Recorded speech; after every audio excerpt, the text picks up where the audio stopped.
Hi, is your child suffering from any of these symptoms like vomiting, diarrhea, stomach pain, excessive crying, and fever?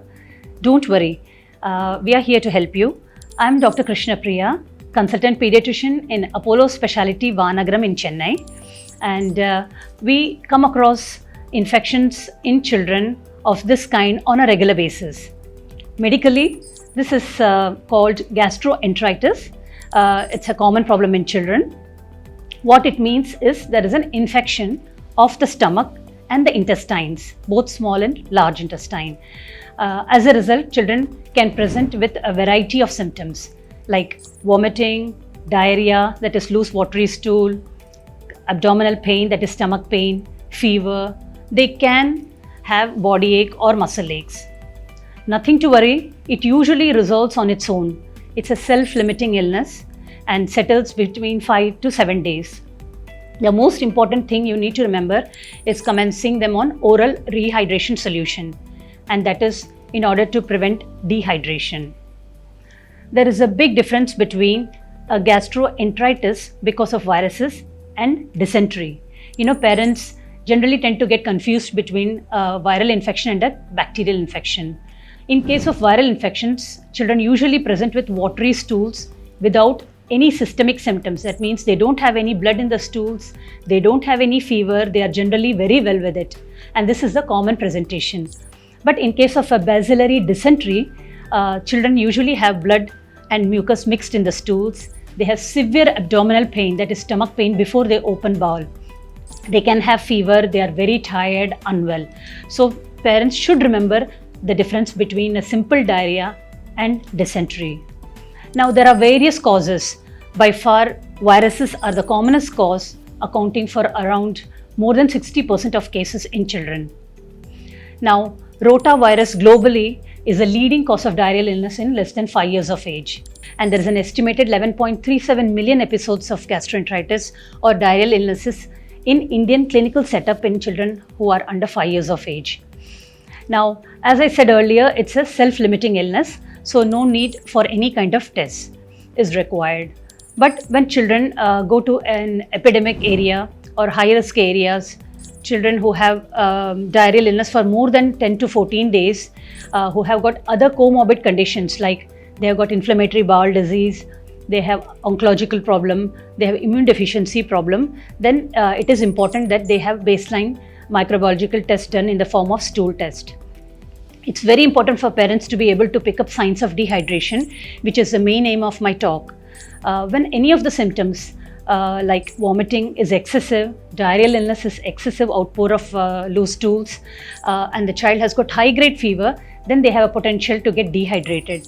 And the signs of dehydration are sunken soft spot, sunken eyeballs, they have excessive thirst, they're unable to keep any fluids down, they can have cold peripheries, so the hands and the legs are quite cold to touch.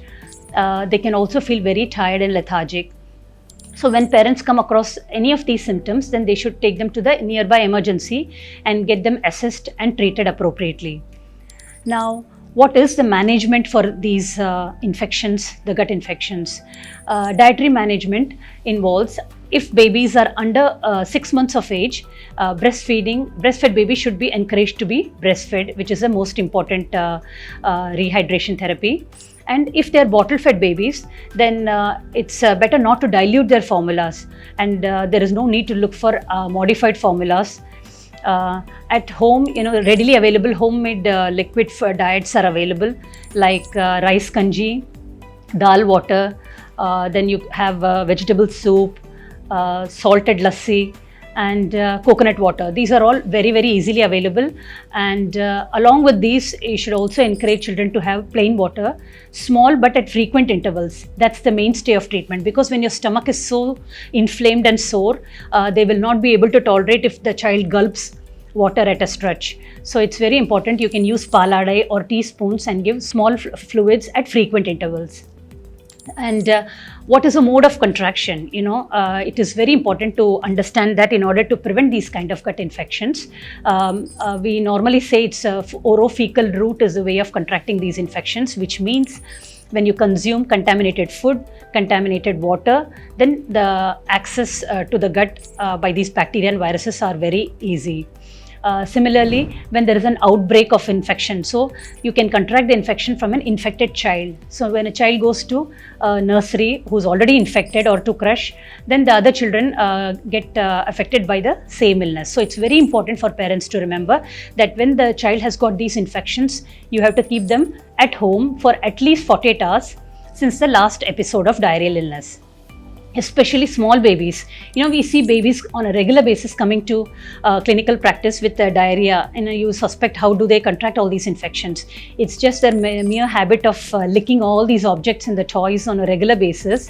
And when there are viruses and bacteria living on those toys, then they gain entry into their gut and cause diarrhea.